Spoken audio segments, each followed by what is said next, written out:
No programa de hoje, nós recebemos o candidato a deputado estadual, Rodrigo Valverde. Está no ar o Debate em Foco.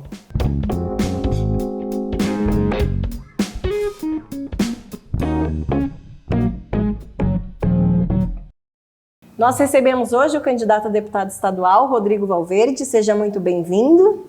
Legal, Ana, muito obrigado a toda a equipe aqui dessa meio de comunicação tão importante para o Alto Tietê, que é uma TV que abrange todos os temas: política, esporte, cultura, lazer, entretenimento.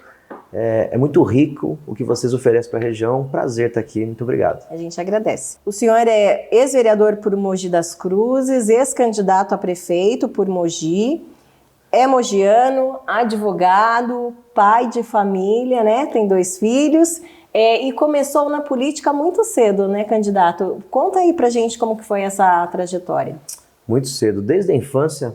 Inexplicavelmente eu gosto de política, nem adulto gostava e eu já gostava.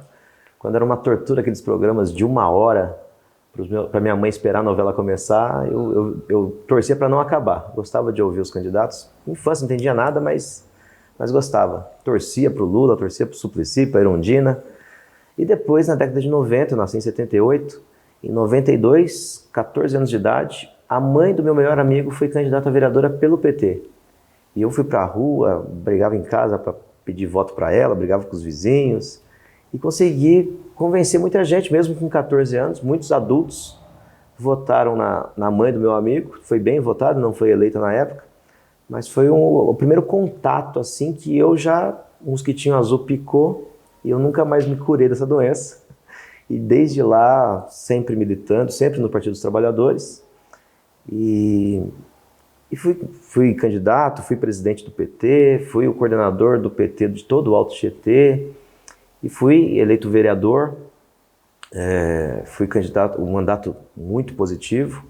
Fui candidato a prefeito com a esperança de vencer. O PT em Mogi das Cruzes, o Alto Tietê conhece, nós governamos apenas Suzano aqui de todas as cidades, mas em Mogi das Cruzes o PT nunca chegou perto, nunca passou ali dos 12%, nunca passou dos 30 mil votos.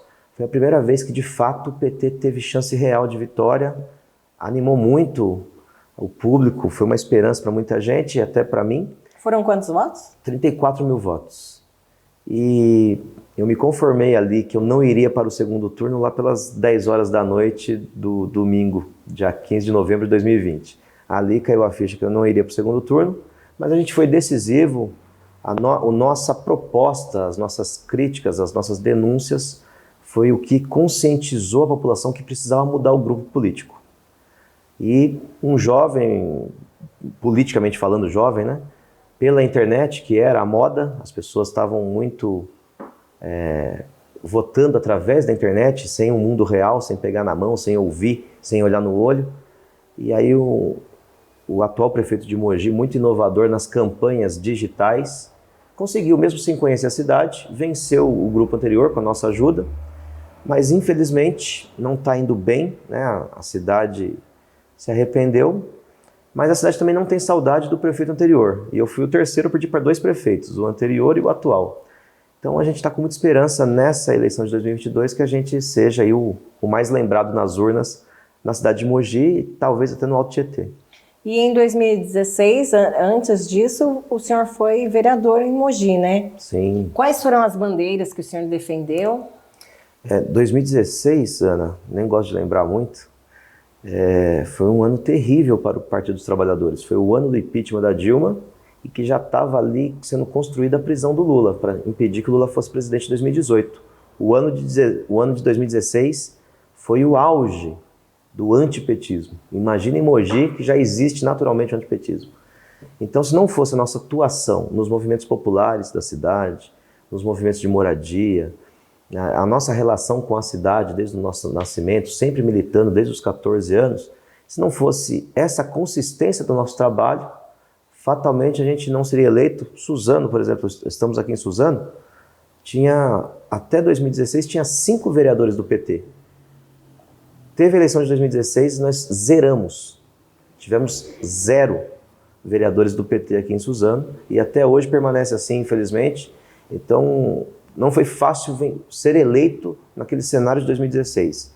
Felizmente conseguimos não só ser eleito, como ser também o principal e mais importante vereador para a cidade, que tanto mal evitou e que tantas mazelas denunciou, né? Isso nos credenciou até para ser prefeito da cidade. Teve a questão da tarifa do ônibus, né? Teve outras questões que o senhor também Sim. atuou ativamente. Tem um bairro em Mogi que chama Jundiapeba, é o maior bairro da cidade.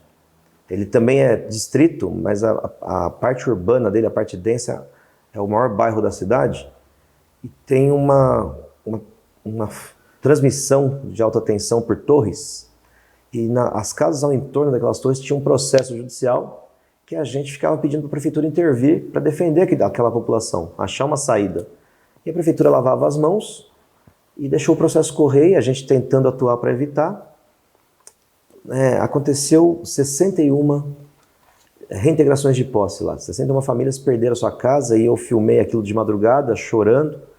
O dia mais frio do ano, foi completamente desumano, a prefeitura não fez absolutamente nada. E enquanto eu estava defendendo aquelas famílias antes da reintegração de posse, a cidade ficava contra mim. Falava, esse petista fica defendendo essa turma que não compra seu terreno, que não compra sua casa. Esse petista fica defendendo que as pessoas morem de graça.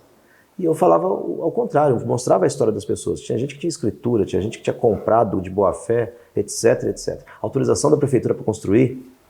E mesmo assim a prefeitura limpou as mãos, mas esse vídeo que nós fizemos de madrugada deu mais de 100 mil visualizações. Foi uma comoção na cidade. Tiraram uma foto, um veículo de imprensa, de uma criança dormindo na beira de uma fogueira, porque era o dia mais frio do ano.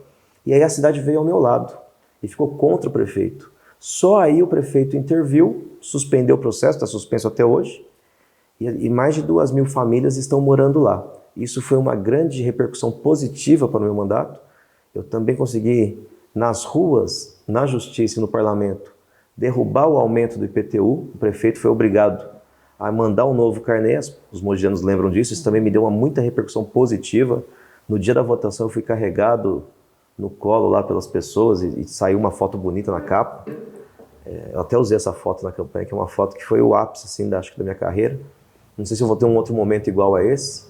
Consegui reduzir por 2 vezes o aumento da tarifa de ônibus, provando que a empresa tinha lucro, que a empresa não obedeceu os critérios para aumentar o valor.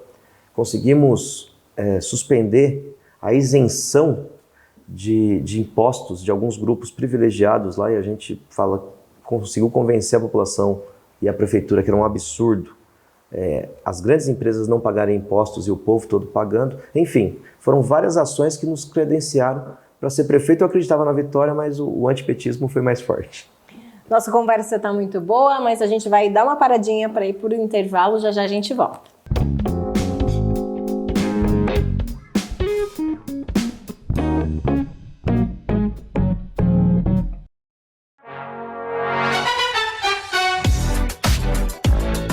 Vai um recadinho para você que acompanha a Rede Alto Tietê TV. Além da exibição no canal 527 da Claro TV, você pode acompanhar a programação ao vivo no YouTube. E é muito fácil. Primeiro, se inscreva no canal, ative o sininho e acompanhe a Rede Alto Tietê na palma da sua mão. E se você quiser todo o conforto da sua casa, você pode assistir através da sua Smart TV ou espelhar o seu smartphone na sua televisão. Viu como é fácil? Rede Alto Tietê, a nossa TV.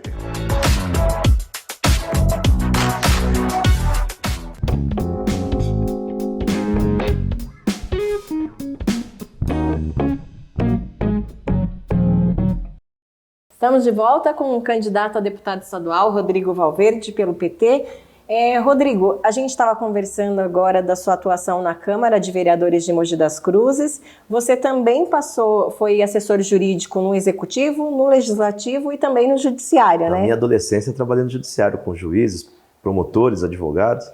Essa experiência que você teve enquanto assessor jurídico mostrou para você como que funciona a máquina e como que às vezes ela dá uma emperradinha, né? Às vezes, né? É difícil construir as coisas. A população, ela participa muito pouco das decisões, né? As pessoas que têm um poder, a gente vive num sistema capitalista que quem detém o capital fica muito influente, né? Ele consegue atender mais os seus interesses que da esmagadora maioria da sociedade. Então, propositalmente, são criados vários sistemas. A lei de licitação, que parece que é muito positiva, na verdade fica tudo mais caro para o poder público, né? Eu me destaquei até antes de ser vereador que eu questionava lá os preços que a prefeitura pagava as coisas. Teve uma compra de uma salsicha que a prefeitura pagou, na época, R$10,80. Estou falando isso quase 10 anos atrás. R$10,80 o quilo. Na época custava R$3,80. A mesma salsicha, da mesma marca, no mesmo supermercado que vendeu a prefeitura. Eu ingressei com uma ação popular, tive sucesso, mas a cidade se indignou.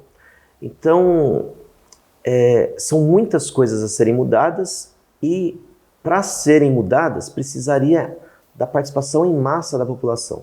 Mas ensinam a população que política não presta, que é para elas não se meter com política, que na política só tem ladrão. Isso tudo é construído propositalmente. Aí as pessoas não participam e alguns grupos, pequenos grupos, participam e decidem as regras. E essas regras são muito burocráticas e para a gente mudar, para a gente avançar, é muito difícil. Mas a gente não desiste nunca, né? E falando aqui do Alto Tietê, né, que é a região que a gente está, o que você vê que tem de deficiências, o que pode ser mudado? E você, se você for eleito deputado, o que você pode fazer pela região? Legal, Ana. Para ontem, a gente vê aí um número enorme de pessoas dormindo nas praças, nas marquises, nas calçadas, nesse frio que está. Isso é completamente desumano, isso precisa ser mudado imediatamente. Daqui a pouco eu vou falar quem tem o poder de fazer isso e como eu, como deputado estadual, vou ser importante. E a nossa região está completamente subutilizada. Nossa região tem um potencial gigantesco. Do ponto de vista logístico, nenhum lugar na América Latina é mais privilegiado que o Alto Tietê. Nós estamos ao lado do aeroporto, estamos ao lado do litoral, ao lado do interior, ao lado da capital. A gente tem mais de 2 milhões de pessoas. E o Rodoanel passa por cima do Alto Tietê. A gente vê a nossa casa ali do Rodoanel. E para a gente chegar na nossa casa, nós somos obrigados, por interesses econômicos, a andar quilômetros até a estrada Dutra, até Ayrton Senna, para conseguir fazer o retorno, pagar o pedágio, que esse é o verdadeiro interesse. Então, nós precisamos mostrar para a sociedade o potencial. Um jovem aqui do Alto Tietê, se quiser cursar uma faculdade pública, ele vai ter que ir para o interior, para outro estado, para a capital, porque no Alto Tietê não tem uma universidade pública. É um absurdo pela demanda de pessoas que tem aqui. Então, eu não tenho dúvida que, independente do governador, eu espero que seja o Fernando Haddad, que daí eu tenho certeza que tudo isso que eu falei dá para ser resolvido imediatamente. Mas os hospitais aqui da região estão com as portas fechadas para a população, não tem pronto atendimento. É tudo porta fechada e só chega lá através de outros hospitais. Um absurdo que estão fazendo, isso é um crime. Ainda mais nessa época pós-pandemia, que a gente está se recuperando. Então precisa imediatamente abrir as portas do Luzinho de Pinho Melo, do Dr. Osíris, do Santa Marcelina, que está fechada para a população. Precisa imediatamente criar programas sociais, renda, habitação, para essas pessoas terem um teto, terem um trabalho, uma oportunidade de emprego, renda para a gente não ver mais essas pessoas dormindo nas calçadas nesse período de frio. Abrir para o desenvolvimento, interligar o Distrito do Tabuão, que é o maior espaço de indústria pesada da América Latina. Está aqui no Alto Tietê, em Mogi das Cruzes, e não tem uma alça de acesso. Fica entre a Ayrton Senna, entre a Dutra, e não tem acesso a essas rodovias. Então precisa abrir, porque lá tem um potencial de 40 mil empregos e nós temos 2 mil empregos. Olha quanto absorveria de mão de obra do Alto Tietê. E trazer essa universidade, garantir emprego, aniquilar esses pedágios que já lucraram muito. É possível ter um pedágio mais barato, mais rápido, mais eficiente. A gente vê essas filas quilométricas, uma vergonha. Eles lucram tanto e faz o pai de família, a mãe de família voltar para casa e ainda ficar perdendo um tempo precioso ali na fila do pedágio. Então são algumas coisas. Uma que eu acho mais importante: só existe o Alto Tietê desenvolvido por conta da linha do trem. Uhum. E as estações de trem, além de ter um grau desumano de tratar as pessoas igual gado, a gente ainda paga muito caro, seja o trem, seja o metrô, seja os ônibus da nossa cidade.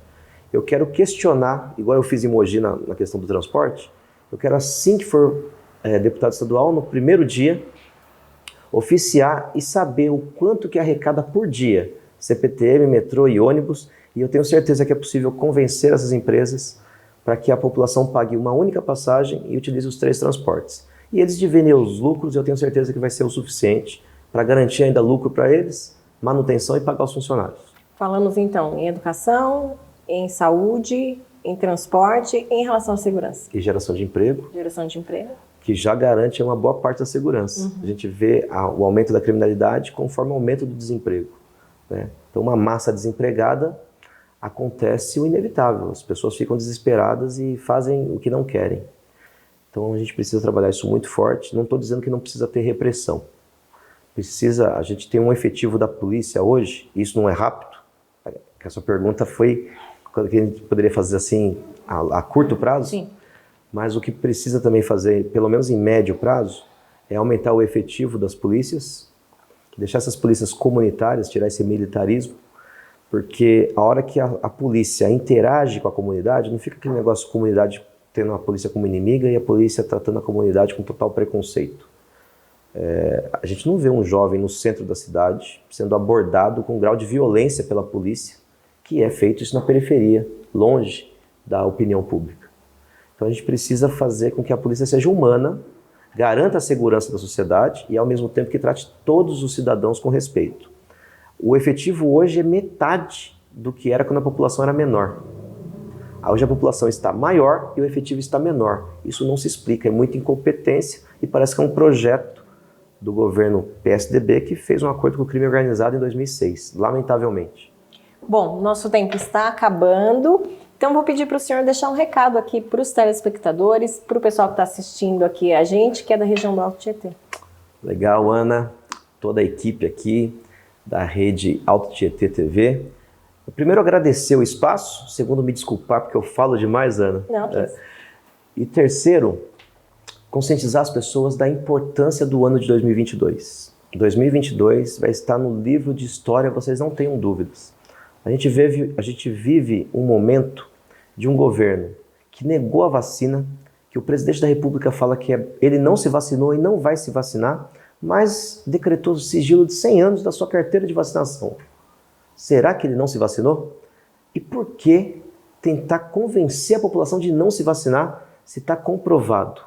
Quando o país não estava vacinando, a gente chegou a ter 4.000 mortes num único dia. E depois que a vacinação foi em massa, a gente vê que hoje ainda existem mortes, mas no grau lá embaixo. Então as vacinas foram muito importantes, nós ficamos muito tempo, quase um ano, discutindo se precisava comprar vacina ou se não era para comprar vacina. Isso é só um exemplo de outros tantos que eu posso falar. Todos os instrumentos de investigação do dinheiro público, o atual governo federal, ele engavetou tudo, colocou um procurador-geral da República que engaveta todas as denúncias. A gente não tem oportunidade de ver as corrupções que aparecem, o desfecho dela, porque o procurador, amigo do presidente, engaveta tudo. Este momento tão difícil que a gente não sabe nem se terá eleição, só tem um jeito de ser mudado, é a nossa consciência, a nossa participação e a nossa exigência que a democracia impere, que tenha eleições e que a gente vote para mudar o que está aí. Obrigado, Ana, e esse momento é muito importante para a história do Brasil. Eu que agradeço a sua participação aqui conosco, o senhor é sempre bem-vindo. E a gente fica por aqui. Até mais, até o próximo programa.